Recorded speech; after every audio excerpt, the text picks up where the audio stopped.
बहुत समय हो गया हमने कथा नहीं सुनाई, आज सुना ही देते। बहुत पहले सुनाते थे ये कथा, अभी तो कई वर्षों से नहीं सुनाई। ये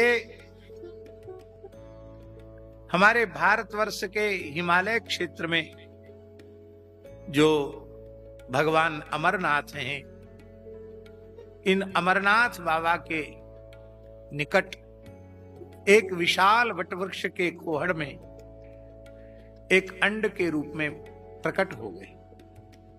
अंड के रूप में प्रकट हो गए, ये कहने का प्रयोजन ये है, ये किसी शुक और सुकी के गर्भाधान से अंड के रूप में उत्पन्न नहीं हुए। नित्य गोलोक से आए और अपने संकल्प से ही एक अंडे के रूप में वहां विराजमान हो गए। और इसी समय की बात है, देवर्षि नारद जी कैलाश पधारे। भगवान शिव ऋषियों के यहां किसी सत्संग में, उत्सव में गए थे। भगवती जगदम्बा पार्वती केवल आश्रम में थी।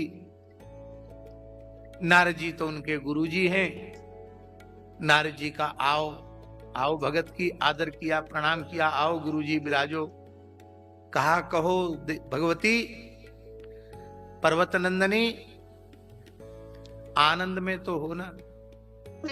पार्वती जी बोली, गुरुजी क्या बतावें, इतना प्रेम भगवान शंकर देते हैं, इतना प्रेम देते हैं, इतना प्रेम देते हैं, मैं उस प्रेम का अपनी वाणी से वर्णन नहीं कर सकती। उन्होंने तो मुझे अपना अर्धांग ही बना रखा है। इतना प्रेम देते हैं कि मुझे अपने अंक में स्थान देते हैं, गोद में स्थान देते हैं। पार्वती भगवान शिव के द्वारा प्राप्त प्रेम का वर्णन कर रही थी और नारद जी तो लीला करने पधारे थे। कुछ अनमने से ढंग से नारद जी ने सुना और सुनने के बाद कहा, हाँ ठीक है, आपकी अनुभूति है तो उससे हमारा कोई विरोध नहीं है, अच्छी बात है। आप उनके प्रेम को प्राप्त करके धन्य हो रही हैं, ये तो अच्छी बात है, बहुत अच्छी बात। पार्वती जी ने कहा, गुरुजी आपने जैसी अभिव्यक्ति आपको करनी चाहिए थी वैसी आपने थोड़ा, आपका लहजा दूसरा है। नारद जी ने कहा, ज्यादा पीछे मत पड़ो पूछने के। हाँ, प्रेम तो करते हैं शिव जी, पर तनिक कपट रखते हैं आपसे।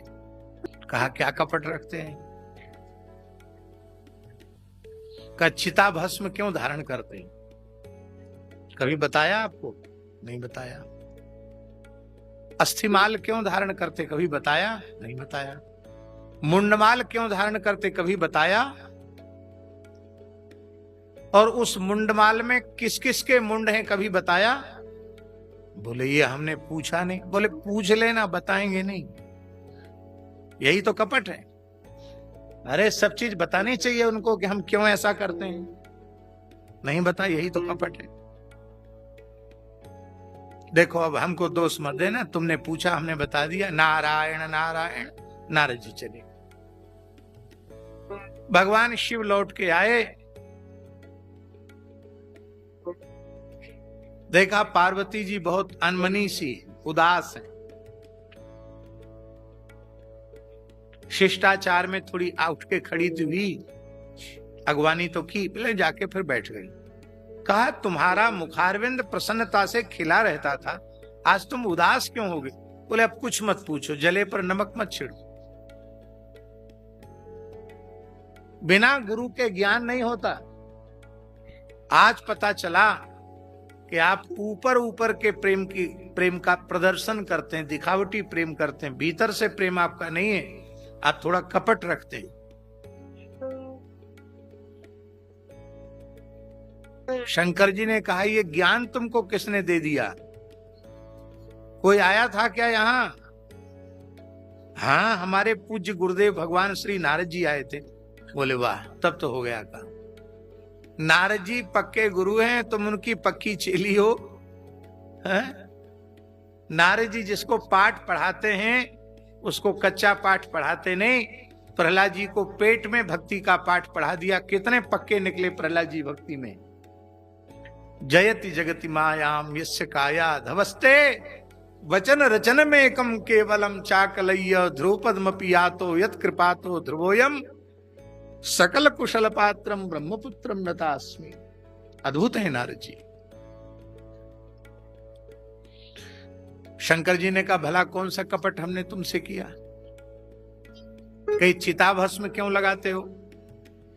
अस्थिमाल क्यों धारण करते हो? मुंडमाल क्यों पहनते हो? इसमें किस किस के मुंड हैं? शंकर जी ने कहा हम लोग अवधूत परमहंस योगी हैं, ज्यादा गहराई में नहीं उतरना चाहिए। ये कोई पूछने की बात? और कुछ पूछो। अब पक्की बात हो गई कि आप कपट करते हैं। गुरुजी तो कह रहे थे कि तुम पूछ लेना, नहीं बताएंगे। नट गए ना आप, मना कर दिया आपने।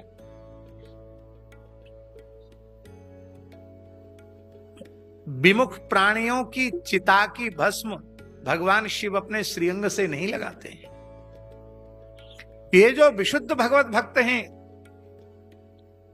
जिनका संपूर्ण जीवन भगवत चरणारविंद में समर्पित हो चुका है, जिनके रोम रोम से निरंकार गूंजता है, भगवान नाम प्रकट होता है, ऐसे जब भगवान के प्राण प्यारे भक्त अपने देह का विसर्जन करते हैं तो उनके उस पवित्र जप युक्त देह के प्रति शिवजी का इतना अनुराग है कि उनकी भस्म को वे अपने श्रीअंग पर धारण करके उस भक्त के आलिंगन का सुख प्राप्त करते हैं और उस भस्म की रज के एक एक कण से हरिनाम प्रकट होता है। भक्त की अस्थियों से भगवान नाम प्रकट होता है।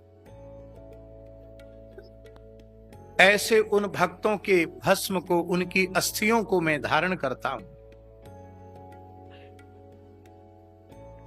और ये मुंड भी सामान्य मुंड नहीं है। ऐसे भगवत भक्त जिनकी जिह्वा निरंतर नाम संकीर्तन करती रहती है, उनके मुंडों को मैं अपनी मुंडमाल में स्थान देता हूं। महाभारत के जैमिनी अश्वमेध पर्व में स्पष्ट लिखा है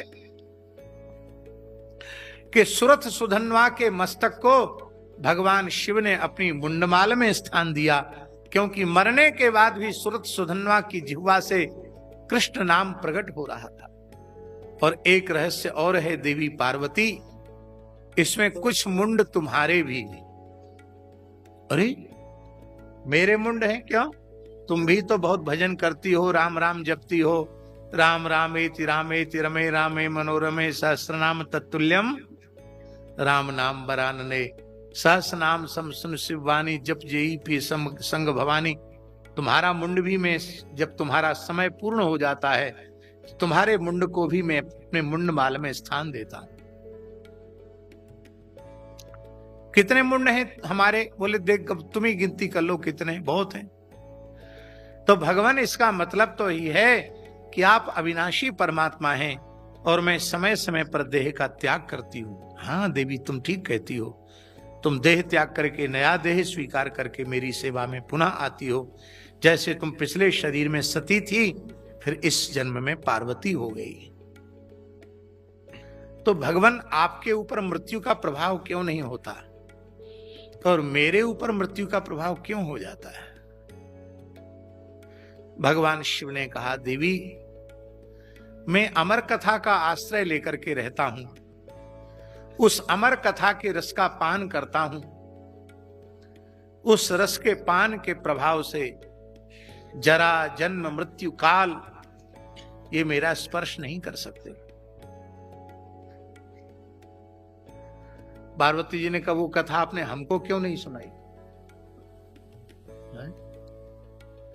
हमको सुनानी चाहिए ना वो कथा, हमको सुनाइए। मैं भी अमर होकर आपकी सेवा में रहूं, मुझे देह का विसर्जन न करना पड़े। शंकर जी ने कहा, वो रहने दो, फिर कभी मौका आएगा देखेंगे। देखिए यही तो कपट है, अब समझ में आ गया। तब पार्वती जी को प्रसन्न करने के लिए शिव जी ने कहा, ठीक है हम सुनाएंगे, लेकिन एकांत में सुनाएंगे। यहां कैलाश में बहुत भीड़ भाड़ है, हिमालय के किसी दूसरे शिखर की ओर चलेंगे, वहां सुनाएंगे। पार्वती जी बोली दुनिया के किसी कोने में ले चलो, हमें तो सुनना है। भगवान शिव चले, नंदीश्वर पर विराजमान होकर के चले। तो सबसे पहले उनको एकांत में सुनाना है ना कथा, तो सबसे पहले नंदी को छोड़ दिया उन्होंने। कहां छोड़ा नंदी को? आप लोगों में से अमरनाथ कौन कौन गए हैं? पहलगांव गए हैं? ये पहलगांव नहीं है, इस गांव का नाम है बैलग्राम। क्या नाम है? बैलग्राम नाम है इसका, वृषभग्राम। वृषभग्राम से बैलगाम, बैलगाम से पहलगाम हो गया। पहलगाम मतलब होता वहां नंदीश्वर को छोड़ा तो पहलगाम हो गया। आगे आप चलेंगे तो शेषनाग वाली झील आती है, गणेश टॉप आता है, वहां कार्तिकेय गणेश जी को छोड़ दिया, तुम यहीं रहो। और आगे बढ़े तो अपने कंठ के शेषनाग को छोड़ दिया। वो शेषनाग वाली झील आज भी है, हम वहां एक रात्रि विश्राम किया हमने वहां।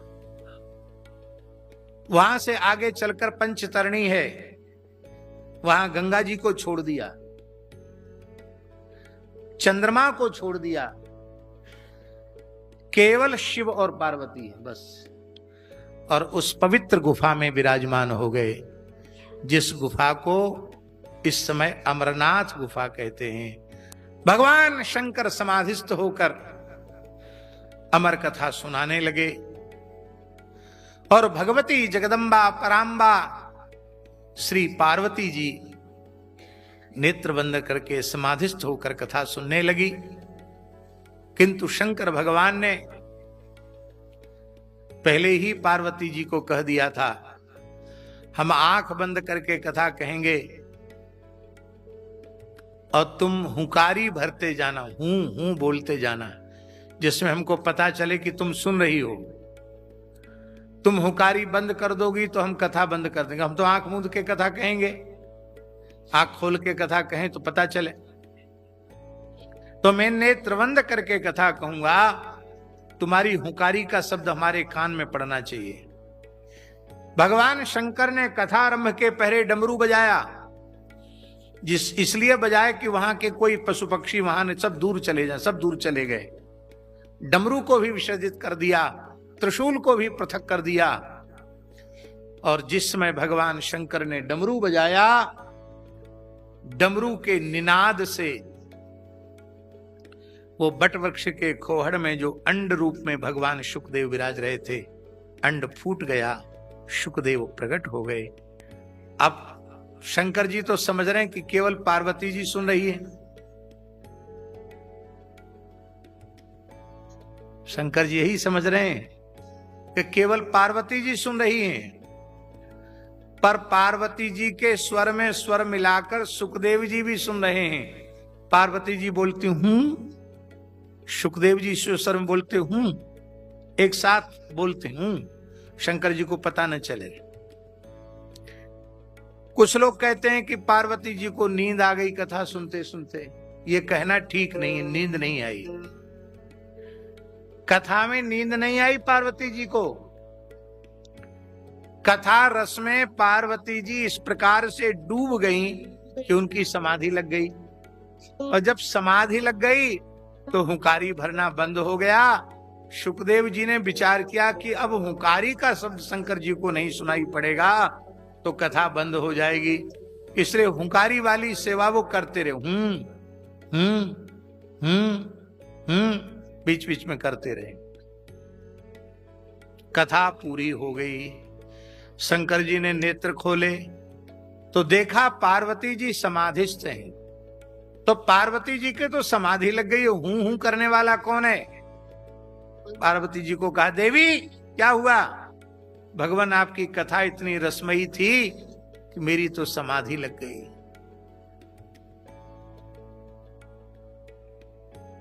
इससे झाजी एक बात प्रमाणित होती है कि आपकी भावभूमि चाहे जितनी उच्च कोटि की ही क्यों ना हो, कथा में समाधि नहीं लगनी चाहिए। कथा के बाद समाधि लगे तो ठीक है, कथा के बीच में समाधि भी श्रेष्ठ,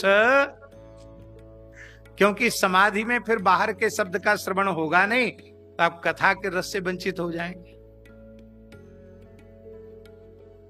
फिर ये हुंकारी कौन भर रहा था? भगवान मुझे तो पता नहीं कौन भर रहा था। कौन हुंकारी भर रहा था? सुखदेव जी बोले हूं। अच्छा, चोरी फिर सीना जोरी।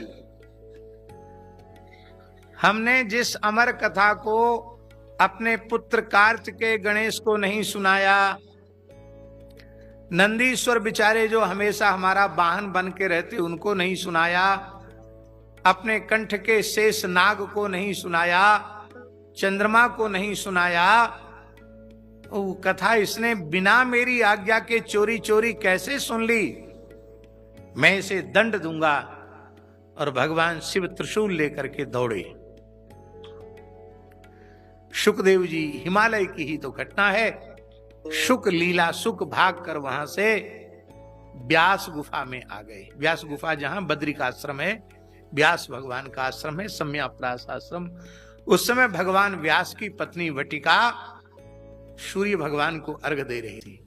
ए ही सूर्य सहस्रांशो तेजो रासे जगत पते अनुकंपय माम भक्त्या ग्रहणार्घ्यम दिवाकर।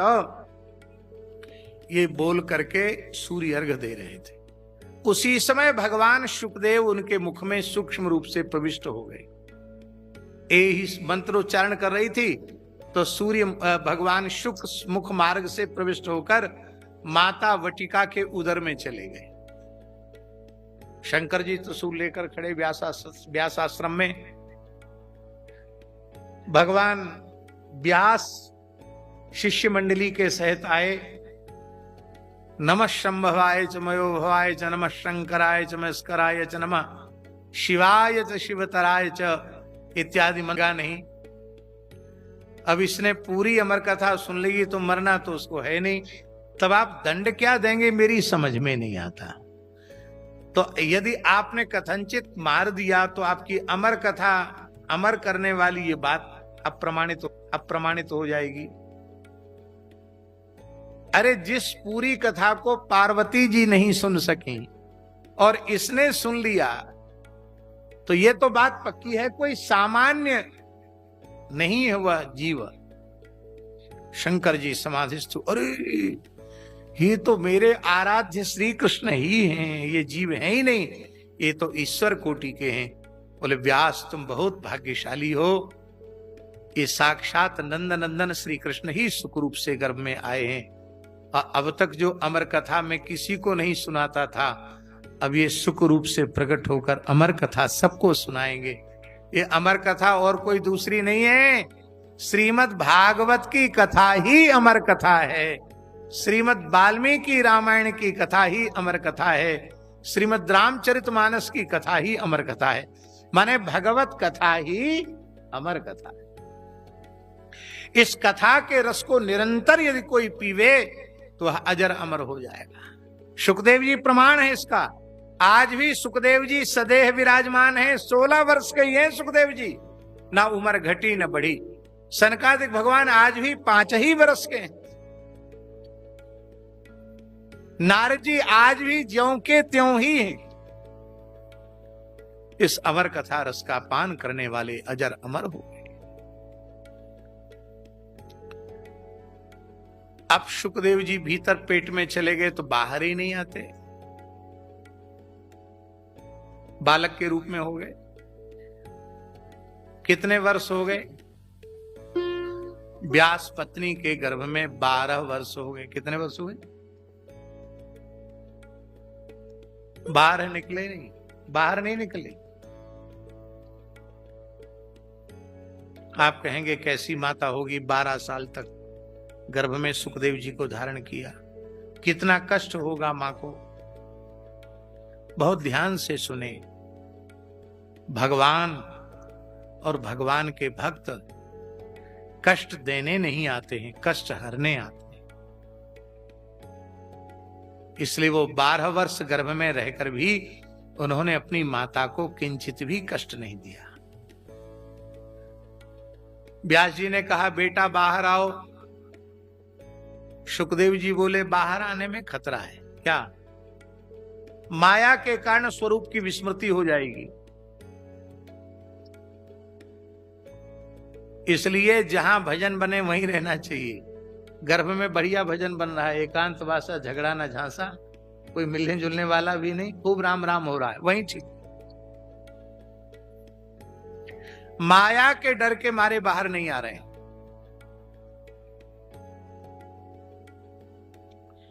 व्यास जी ने भगवान बद्री नारायण का स्मरण किया। भगवान बद्री नारायण प्रकट हुए। बद्री का आश्रम की तो घटना ही है।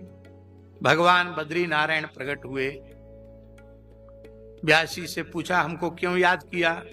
बोले आप जन्म दीजिए बालक को, नहीं तो जन्म ही नहीं लेना चाहते।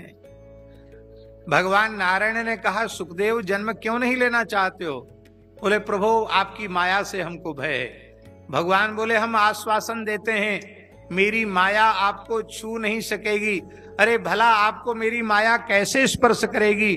आपकी वाणी का जो आश्रय लेंगे उन जीवों को भी मेरी माया का स्पर्श नहीं। आश्रय लेने का मतलब कथा कहना नहीं। हाँ, कि भागवत की कथा वाचने लगे तो भागवत का आश्रय हो गया। भागवत जैसा जीवन हमारा हो जाए, भागवत आत्मसात कर लें हम, उसको माया का स्पर्श नहीं। पक्की बात, आपके वचनामृत को सुनकर जीव माया से मुक्त हो जाएंगे। आपको माया से भय क्यों है? भगवान नारायण चले गए। सम्याप्रास आश्रम में वैशाख अमावास्या की मध्याह्न काल की अभिजित वेला में भगवान श्री सुखदेव जी प्रकट हुए। बोलो श्री सुखदेव जी महाराज की जय। वैशाख अमावास्या सुखदेव जी की जयंती है।